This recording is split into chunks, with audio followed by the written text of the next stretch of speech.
ನಾನು ಸ್ವಾತಿ, ವಯಸ್ಸು 23. ತಂದೆ ತಾಯಿ ತೀರಿಕೊಂಡ ನಂತರ ಅಕ್ಕ ಭಾವನ ಜೊತೆನೇ ವಾಸಿಸುತ್ತಿದ್ದೆ. ಅವರಿಗೆ ಮಕ್ಕಳಿರಲಿಲ್ಲ. ನನಗೆ ಅಕ್ಕ ಅಂದರೆ ಪಂಚಪ್ರಾಣ. ಭಾವ ಮಾತ್ರ ಯಾವಾಗಲೂ ನನ್ನನ್ನು ನೋಡಿದರೆ ಸಾಕು ಸಿಡುಕುತ್ತಿದ್ರು. ಆದರೆ ಭಾವ ನನಗಾಗಿ ಏನು ಬೇಕಾದರೂ ಮಾಡಲು ತಯಾರಿದ್ರು. ನನಗೆ ಏನೇ ಬೇಕಿದ್ರೂ ನಾನು ಮೊದಲು ಅಕ್ಕನ ಬಳಿ ಹೋಗಿ ಹೇಳ್ತಾ ಇದ್ದೆ. ನಂತರ ಅವಳು ಭಾವನಲ್ಲಿ ಹೇಳಿ ಅದನ್ನು ತಂದು ಕೊಡ್ತಾ ಇದ್ಲು.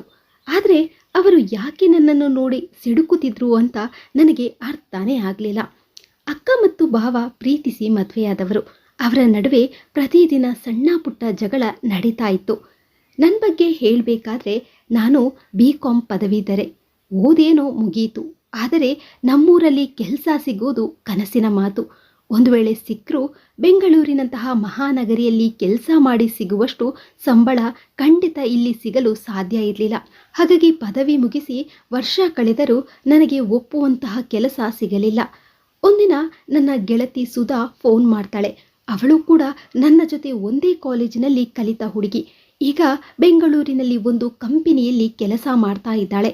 ಅವಳು ತನ್ನ ಕಂಪನಿಯಲ್ಲಿ ಕೆಲಸ ಖಾಲಿ ಇದೆ, ಕೈ ತುಂಬ ಸಂಬಳ ಕೊಡ್ತಾರೆ, ನೀನು ಬಂದರೆ ನಾವಿಬ್ರು ಆರಾಮವಾಗಿ ಇಲ್ಲಿ ಇರಬಹುದು ಅಂತ ಹೇಳಿದಾಗ ನನಗಂತೂ ಆಕಾಶಕ್ಕೆ ಮೂರೇ ಗೇಣು. ಇನ್ನೇನು ಅಕ್ಕನ ಹತ್ರ ಹೋಗಿ ನಾನು ಬೆಂಗಳೂರಿನಲ್ಲಿ ಕೆಲಸಕ್ಕೆ ಹೋಗ್ತೀನಿ ಅಂದಾಗ ಅವಳು ಮೊದಲು ಹೋಗಿ ಭಾವನಲ್ಲಿ ಪರ್ಮಿಷನ್ ಕೇಳುವಂತ ಒಂದು ದೊಡ್ಡದಾದ ಬಾಂಬ್ ಸಿಡಿಸಿದ್ಲು. ಫ್ರೆಂಡ್ಸ್ ಜೊತೆ ಊರಲ್ಲಿ ಸುತ್ತಾಡಿಕೊಂಡು ಬರ್ತೇನೆ ಅಂದಾಗಲೇ ಬಿಡದ ಭಾವ ಇನ್ನು ಬೆಂಗಳೂರಿಗೆ ಹೋಗ್ತೀನಿ ಅಂದರೆ ಬಿಡ್ತಾರಾ? ಭಾವನನ್ನು ಒಪ್ಪಿಸಲು ಅಕ್ಕನೇ ಸರಿ ಅಂತ ನಾನು ಅವಳಿಗೆ ಮಸ್ಕ ಹೊಡೆಯಲು ಶುರು ಮಾಡಿದೆ. ಪಾಪ ನಮ್ಮಕ್ಕ ನಾನು ಅಷ್ಟೊಂದು ಕೇಳಿಕೊಂಡಿದ್ದಕ್ಕೆ ಕೊನೆಗೂ ಭಾವನಲ್ಲಿ ಹೋಗಿ ಈ ವಿಚಾರವಾಗಿ ಮಾತನಾಡುತ್ತಾಳೆ. ಆದರೆ ನಮ್ಮ ಭಾವ ಸುತಾರಾಮ್ ಒಪ್ಪೋದಿಲ್ಲ. ಹಾಗೆಯೇ ಇನ್ನು ಮುಂದೆ ಈ ವಿಚಾರವಾಗಿ ಯಾರೂ ಮಾತನಾಡಬಾರ್ದು ಅಂತ ಖಡಾಖಂಡಿತವಾಗಿ ಆಜ್ಞೆ ಮಾಡ್ತಾರೆ. ಇನ್ನೇನು ನಾನು ಅಕ್ಕ ತೆಪ್ಪಗಾದ್ವಿ. ಹೀಗೆ ದಿನ ಕಳೀತಾ ಇತ್ತು. ನಾನು ಅಕ್ಕಪಕ್ಕದ ಮನೆಯವರ ಮಕ್ಕಳ ಜೊತೆ ಆಟ ಆಡುತ್ತಾ ಹೇಗೋ ಸಮಯ ಕಳೀತಾ ಇದ್ದೆ. ಒಂದಿನ ನನ್ನ ಮೊಬೈಲ್ಗೆ ಯಾವುದೋ ಅನ್ನೋನ್ ನಂಬರಿಂದ ಕಾಲ್ ಬರುತ್ತೆ. ನಾನು ಫೋನ್ ಎತ್ತಿದಾಗ ಅತ್ತ ಕಡೆಯಿಂದ ಒಬ್ಬ ಹುಡುಗ, ವೆಂಕು, ನಾನು ಮಹೇಶ್, ಅರ್ಜೆಂಟಾಗಿ B ಪಾಸಿಟಿವ್ ಬ್ಲಡ್ ಬೇಕಿತ್ತು ಅಂದಾಗ ನಾನು ರಾಂಗ್ ನಂಬರ್ ಅಂತ ಹೇಳಿ ಕಾಲ್ ಕಟ್ ಮಾಡ್ತೇನೆ. ಆತ ಸ್ವಲ್ಪ ಸಮಯದ ನಂತರ ಮತ್ತೆ ನನಗೆ ಫೋನ್ ಮಾಡಿ, ಸಾರಿ, ಅರ್ಜೆಂಟಾಗಿ ರಕ್ತ ಬೇಕಿತ್ತು, ಅದಕ್ಕೆ ನನ್ನ ಗೆಳೆಯನ ನಂಬರ್ಗೆ ಕಾಲ್ ಮಾಡಿದೆ, ಅದು ಮಿಸ್ ಆಗಿ ನಿಮ್ಮ ಮೊಬೈಲ್ಗೆ ಬಂತು, ದಯವಿಟ್ಟು ಏನು ಅಂದ್ಕೊಳ್ಬೇಡಿ. ಪರವಾಗಿಲ್ಲ ಅಂದಹಾಗೆ ಬ್ಲಡ್ ಸಿಕ್ಕಿತಾ? ಹೌದು ಕಣ್ರಿ, ಬ್ಲಡ್ ಅರೇಂಜ್ ಆಯಿತು. ಹೌದಾ? ಅಂದಹಾಗೆ ಬ್ಲಡ್ ಯಾರಿಗೆ? ಇಲ್ಲಿ ಯಾರೋ ಒಬ್ಬರು ಆಕ್ಸಿಡೆಂಟ್ ಆಗಿ ಬಿದ್ದಿದ್ರು, ರಕ್ತ ತುಂಬಾ ಹೋಗಿತ್ತು, ಆಸ್ಪತ್ರೆಗೆ ಸೇರಿಸಿದರೆ ಅವರು ರಕ್ತ ಬೇಕು ಅಂತ ಹೇಳಿದರು, ಅದಕ್ಕೆ ಗೆಳೆಯನನ್ನು ಕಾಂಟ್ಯಾಕ್ಟ್ ಮಾಡಿದೆ. ಹೀಗೆ ಗೊತ್ತು ಗುರಿ ಇಲ್ಲದವನ ಜೊತೆ ನಾನು ಅರ್ಧ ಗಂಟೆ ಹರಟೆ ಹೊಡೆದೆ. ಅವನು ಕೂಡ ನನ್ನ ಬಗ್ಗೆ ವಿಚಾರಿಸತೊಡಗಿದ. ನಾನು ಕೂಡ ನನ್ನ ಬಗ್ಗೆ ಹೇಳತೊಡಗಿದೆ. ನನಗೆ ಅವನ ಜೊತೆ ಮಾತನಾಡುತ್ತಿರುವಾಗ ನಮ್ಮದು ಎಷ್ಟೋ ವರ್ಷಗಳ ಸಂಬಂಧ ಅನ್ನುವ ರೀತಿ ಫೀಲ್ ಆಗ್ತಾ ಇತ್ತು. ಮರುದಿನ ಆತ ಮತ್ತೆ ನನಗೆ ಫೋನ್ ಮಾಡ್ತಾನೆ. ಆಗಲೂ ಕೂಡ ಗಂಟೆಗಟ್ಟಲೆ ಹರಟೆ ಹೊಡೆದ್ವಿ. ನಮ್ಮಕ್ಕ, ಯಾರೇ ಅದು ಫೋನಲ್ಲಿ? ಆಗ್ಲಿನಿಂದ ನೋಡ್ತಾ ಇದ್ದೀನಿ, ಮಾತು ಮುಗಿತಾನೇ ಇಲ್ಲ. ಅದು ಅಕ್ಕ, ನನ್ನ ಗೆಳತಿ ಸುಧಾ ಫೋನ್ ಮಾಡಿದ್ಲು ಬೆಂಗಳೂರಿನಿಂದ. ನಾನು ಯಾಕೆ ಅಕ್ಕನ ಬಳಿ ಸುಳ್ಳು ಹೇಳಿದೆ ಅಂತ ನನಗೇ ಗೊತ್ತಿಲ್ಲ. ಅವನು ಕೂಡ ನನ್ನ ಸುಳ್ಳು ಕೇಳಿ ನಗತೊಡಗಿದ. ಹೀಗೆ ಪ್ರತಿದಿನ ಅಕ್ಕನ ಕಣ್ಣು ತಪ್ಪಿಸಿ ನಾನು ಅವನ ಜೊತೆ ಗಂಟೆಗಟ್ಟಲೆ ಮಾತನಾಡುತ್ತಿದ್ದೆ. ಹೀಗೆ ತಿಂಗಳು ಕಳೆಯಿತು. ಅವನು ಒಂದಿನ ಫೋನ್ ಮಾಡದಿದ್ರೆ ಏನೋ ಕಳೆದುಕೊಂಡೆ ಅನ್ನುವ ಭಾವನೆ ನನಗೆ. ಅವನು ಕೂಡ ನನ್ನನ್ನು ಬಿಟ್ಟಿರಲಾರದಷ್ಟು ಹಚ್ಕೊಂಡಿದ್ದ. ಒಂದು ಮಿಸ್ ಕಾಲ್ನಿಂದ ಶುರುವಾದ ನಮ್ಮ ಸ್ನೇಹ ಪ್ರೀತಿಯವರೆಗೆ ಮುಂದುವರಿಯಿತು. ಒಂದು ದಿನ ನಾನು ಅವನ ಜೊತೆ ಫೋನಿನಲ್ಲಿ ಮಾತನಾಡ್ತಾ ಇರಬೇಕಾದ್ರೆ ನನ್ನ ಅಕ್ಕನ ಕೈಯಲ್ಲಿ ಸಿಕ್ಕಿ ಹಾಕಿಕೊಂಡೆ. ಅವಳು ನನಗೆ ಸಾಕಷ್ಟು ಬುದ್ಧಿ ಹೇಳಿದ್ಲು. ಗೊತ್ತು ಗುರಿ ಇಲ್ಲದವನನ್ನು ಹೇಗೆ ನಂಬಿದೆ ಅಂತ ಶುರು ಮಾಡಿದ್ಲು. ನಾನಂತೂ ಅವನನ್ನು ಬಿಟ್ಟು ಒಂದು ಕ್ಷಣನೂ ಇರಲು ಸಾಧ್ಯನೇ ಇಲ್ಲ ಅನ್ನುವ ಮಟ್ಟಿಗೆ ಕಣ್ಣೀರು ಹಾಕಿದೆ. ಪಾಪ ನಮ್ಮಕ್ಕ ನನ್ನ ಕಣ್ಣೀರು ನೋಡಿ, ಅಲ್ವೇ, ನಿಮ್ಮ ಭಾವನ ಬಗ್ಗೆ ನಿನಗೆ ಮೊದಲೇ ಗೊತ್ತಿದೆ, ಅಂಥದ್ರಲ್ಲಿ ನೀನು ಪ್ರೀತಿ ಪ್ರೇಮ ಅಂತ ಶುರು ಮಾಡ್ಕೊಂಡಿದ್ಯಾ, ಅದು ಕೂಡ ಗೊತ್ತು ಗುರಿ ಇಲ್ಲದವನ ಜೊತೆ, ಮುಂದೆ ಏನು ಮಾಡೋದೆ? ಈ ವಿಷಯವಾಗಿ ನನ್ನನ್ನು ಭಾವನ ಜೊತೆ ಮಾತನಾಡುವಂತ ಮಾತ್ರ ಹೇಳಬೇಡ. ನೀನಾಯಿತು, ನಿನ್ನ ಭಾವ ಆಯಿತು, ಏನಾದರೂ ಮಾಡ್ಕೊಳ್ಳಿ. ಅಕ್ಕ, ನೀನೇ ಹೀಗಂದ್ರೆ ಹೇಗೆ?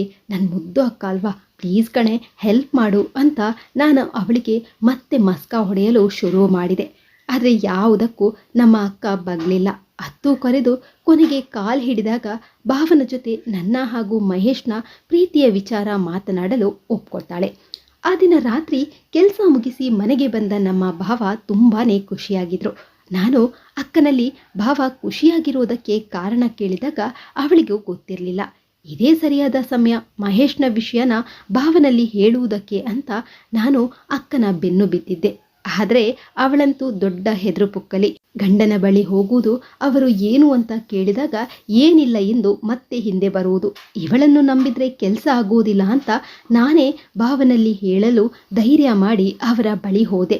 ಅಕ್ಕ ಅಲ್ಲೇ ನಿಂತು ಬೇಡ ಹೇಳಬೇಡ ಅಂತ ಸನ್ನೆ ಮಾಡುತ್ತಾ ನನ್ನನ್ನು ತಡೆಯಲು ಪ್ರಯತ್ನಿಸಿದ್ಲು. ಏನೇ ಆಗಲಿ ಅಂತ ನಾನು ಭಾವನ ಎದುರು ಹೋದೆ. ಯಾವಾಗಲೂ ನನ್ನನ್ನು ನೋಡಿ ಮುಖ ಗಂಟು ಹಾಕಿ ಬುಸ್ ಬುಸ್ ಅನ್ನುತ್ತಿದ್ದ ನಮ್ಮ ಭಾವ ಇಂದು ಬಾ ಕೂತ್ಕೋ ಅಂತ ಪ್ರೀತಿಯಿಂದ ಹೇಳಿದರು. ಭಾವನ ಇಂತಹ ಪರಿವರ್ತನೆ ನನ್ನಿಂದ ಅರಗಿಸಿಕೊಳ್ಳಲು ಸಾಧ್ಯ ಆಗಲಿಲ್ಲ. ಅವರ ಮುಂದೆ ಹೋಗಿ ಕೂತೆ. ಇನ್ನೇನು ಎಲ್ಲ ವಿಷಯ ಅವರಿಗೆ ಹೇಳಬೇಕು ಅಂತ ಬಾಯಿ ತೆರೆಯುವಷ್ಟರಲ್ಲಿ ನಮ್ಮ ಅಕ್ಕ ಬಂದು ನನ್ನನ್ನು ಅಲ್ಲಿಂದ ಕರೆದುಕೊಂಡು ಅಡುಗೆ ಕೋಣೆಗೆ ಹೋದ್ಲು. ಪ್ರತಿ ಸಲಾನೂ ನಾನು ಈ ವಿಷಯ ಭಾವನಲ್ಲಿ ಹೇಳಬೇಕು ಅನ್ನುವಾಗ ಅಕ್ಕ ಅಡ್ಡ ಬರ್ತಾ ಇದ್ಲು. ಒಂದಿನ ನಾನು ನನ್ನಷ್ಟಕ್ಕೆ ಕೂತು ಕತೆ ಪುಸ್ತಕ ಓದ್ತಾ ಇದ್ದೆ. ಭಾವ ಅಲ್ಲೇ ಸೋಫಾದಲ್ಲಿ ಕುಳಿತಿದ್ರು. ಭಾವ ನನ್ನನ್ನೇ ನೋಡ್ತಾ ಇರೋದು ನನ್ನ ಗಮನಕ್ಕೆ ಬರುತ್ತೆ. ನಾನು ಅವರ ಕಡೆ ನೋಡಿದಾಗ ನನ್ನನ್ನು ನೋಡ್ತಾ ಇದ್ದವರು ತಕ್ಷಣ ಆ ಕಡೆ ತಿರುಗಿದ್ರು. ಸುಮಾರು ಸಲ ಇದೇ ರೀತಿ ಆಯಿತು. ಯಾವಾಗ ಅವರು ನನ್ನನ್ನು ನೋಡುತ್ತಾ ಇದ್ರೋ ಆಗ ಅವರ ಮುಖದಲ್ಲಿ ಒಂದು ಸಣ್ಣ ನಗೆ ಇತ್ತು. ಯಾವತ್ತೂ ಇಲ್ಲದ ಅವರ ಈ ನೋಟ ನನಗೆ ಸ್ವಲ್ಪ ವಿಚಿತ್ರ ಅನಿಸುತ್ತಿತ್ತು. ಒಂದಿನ ರಾತ್ರಿ ನಾನು ಮಲಗಿದ್ದೆ. ಆಗ ನನ್ನ ರೂಮಿಗೆ ಬಂದವರು ನನಗೆ ನಿದ್ದೆ ಬಂದಿದೆ ಅಂತ ತಿಳಿದು ನನ್ನ ತಲೆ ಸವರಿ ಬ್ಲ್ಯಾಂಕೆಟ್ ಹೊದಿಸಿ ಹೋದರು. ನನಗೆ ಭಾವನ ಈ ಎಲ್ಲ ನಡವಳಿಕೆಗಳು ತುಂಬಾನೇ ವಿಚಿತ್ರ ಅನಿಸಿತು. ಮೊದಲೆಲ್ಲ ನನಗೆ ಅವರನ್ನು ಕಂಡ್ರೆ ಭಯ ಎಷ್ಟೇ ಇತ್ತು. ಆದರೆ ಬರುತ್ತಾ ನನಗೆ ಅವರ ಎದುರು ಹೋಗಲು ಮುಜುಗರ ಅನಿಸುತ್ತಿತ್ತು. ಭಾವ ನನ್ನ ಮೇಲೆ ಕೆಟ್ಟ ಕಣ್ಣು ಹಾಕಿದ್ದಾರಾ ಎಂಬ ಪ್ರಶ್ನೆ ಮೂಡುತ್ತಿತ್ತು. ಇದನ್ನೆಲ್ಲ ಅಕ್ಕನಲ್ಲಿ ಹೇಳುವಂತಿರಲಿಲ್ಲ. ಇನ್ನೇನಿದ್ರೂ ಆದಷ್ಟು ಬೇಗ ಮದುವೆಯಾಗಿ ಇಲ್ಲಿಂದ ಹೊರಡಬೇಕು ಅನ್ನೋದು ನನ್ನ ಉದ್ದೇಶ ಆಗಿತ್ತು. ಹಾಗಾಗಿ ಮತ್ತೊಮ್ಮೆ ಅಕ್ಕನಲ್ಲಿ ಮಹೇಶ್ ಬಗ್ಗೆ ಭಾವನಲ್ಲಿ ಮಾತನಾಡುವಂತೆ ಒತ್ತಾಯ ಮಾಡಿದೆ. ಒಂದು ದಿನ ಹೇಗೋ ಧೈರ್ಯ ತಂದುಕೊಂಡು ನಮ್ಮಕ್ಕ ನನ್ನ ಹಾಗೂ ಮಹೇಶ್ನ ಬಗ್ಗೆ ಭಾವನಲ್ಲಿ ಹೇಳ್ತಾಳೆ. ನಾನು ಅವರ ರೂಮಿನ ಹೊರಗಡೆ ನಿಂತುಕೊಂಡು ಅವರ ಮಾತನ್ನು ಕೇಳಿಸಿಕೊಳ್ತಾ ಇದ್ದೆ. ವಿಷಯ ತಿಳಿದ ನಮ್ಮ ಭಾವ ಅಕ್ಕನ ಮೇಲೆ ಸಿಡಿಮಿಡಿಗೊಂಡ್ರು. ನಾನು ಈಗಾಗಲೇ ಅವಳಿಗೆ ಒಂದು ಒಳ್ಳೆಯ ಹುಡುಗನನ್ನು ನೋಡಿಯಾಗಿದೆ. ಹೆಸರು ಆಕಾಶ್ ಅಂತ, ಬೆಂಗಳೂರಿನಲ್ಲಿ ಇಂಜಿನಿಯರ್. ಸ್ವಾತಿ ಅವನನ್ನು ಮದುವೆಯಾದರೆ ಮುಂದೆ ಬೆಂಗಳೂರಿಗೆ ಹೋಗಿ ಅವಳು ಕೂಡ ಅವಳ ಇಷ್ಟದಂತೆ ದುಡಿಯಬಹುದು. ಒಂದು ವಾರದ ಮುಂಚೆ ಈ ವಿಷಯವನ್ನು ನಿಮಗೆ ತಿಳಿಸಬೇಕು ಅಂತ ಅಂದುಕೊಂಡೆ. ಆದರೆ ನಿಮಗಿಬ್ಬರಿಗೂ ಸರ್ಪ್ರೈಸ್ ಕೊಡಬೇಕು ಅಂತ ಅಂದ್ಕೊಂಡು ಬರುವ ವಾರನೇ ಆ ಹುಡುಗನನ್ನು ನಮ್ಮ ಮನೆಗೆ ಬರಲು ಹೇಳಿದ್ದೇನೆ. ನೋಡೆ ಸ್ವಾತಿ ಪುಟ್ಟ ಹುಡುಗಿ, ನಾನವಳನ್ನು ಮಗಳ ರೀತಿ ನೋಡ್ಕೋತಾ ಇದ್ದೀನಿ. ಯಾವತ್ತೂ ನನಗೆ ಮಕ್ಕಳಿಲ್ಲ ಅಂತ ಕೊರಗೇ ಇರಲಿಲ್ಲ. ಯಾಕಂದರೆ ಅದನ್ನು ನೀಗಿಸಿದವಳು ನಮ್ಮ ಸ್ವಾತಿ. ಎಲ್ಲಿ ನಿನ್ನ ಹಾಗೆ ನಾನೂ ಕೂಡ ಅವಳನ್ನು ಮುದ್ದು ಮಾಡಿದರೆ ಅವಳು ನಮ್ಮ ಕೈ ತಪ್ಪಿ ಹೋಗುವಳು ಎಂಬ ಭಯದಿಂದ ನಾನು ಅವಳ ಮುಂದೆ ಸ್ವಲ್ಪ ಸ್ಟ್ರಿಕ್ಟ್ ಆಗಿ ನಡೆದುಕೊಳ್ತಾ ಇದ್ದೆ. ಅವಳಿಗೆ ಪ್ರಪಂಚ ಜ್ಞಾನ ಇಲ್ಲ ಕಣೆ. ಯಾರೋ ಮೊಬೈಲ್ನಲ್ಲಿ ಪರಿಚಯ ಆದವನನ್ನು ಹಿಂದು ಮುಂದು ವಿಚಾರಿಸದೆ ಮದುವೆ ಮಾಡಿ ಕೊಡಲಾಗುತ್ತೇನೆ. ಹೊರಗಡೆ ನಿಂತು ಭಾವನ ಮಾತು ಕೇಳಿಸುತ್ತಿದ್ದ ನನಗೆ ನನ್ನ ಮೇಲೇನೆ ಅಸಹ್ಯ ಉಂಟಾಯಿತು. ತಂದೆಯ ಸ್ಥಾನದಲ್ಲಿ ನಿಂತಿದ್ದ ಭಾವನನ್ನು ನಾನು ಒಂದು ಕ್ಷಣಕ್ಕೆ ಅನುಮಾನ ಪಟ್ಬಿಟ್ಟೆ ಅಂತ ಪಶ್ಚಾತ್ತಾಪ ಆಗಿತ್ತು. ಅಕ್ಕ ಮತ್ತೆ ಮಹೇಶ್ ಹಾಗೂ ನನ್ನ ಬಗ್ಗೆ ಹೇಳಿದಾಗ ಭಾವ ಕೊನೆಗೂ ಮಹೇಶ್ನನ್ನು ಭೇಟಿಯಾಗಲು ಒಪ್ಪಿಕೊಳ್ತಾರೆ. ಈ ಖುಷಿಯ ವಿಚಾರವನ್ನು ಮೊದಲು ನಾನು ಮಹೇಶನಿಗೆ ತಿಳಿಸಬೇಕು ಅಂತ ಫೋನ್ ಮಾಡಿದೆ.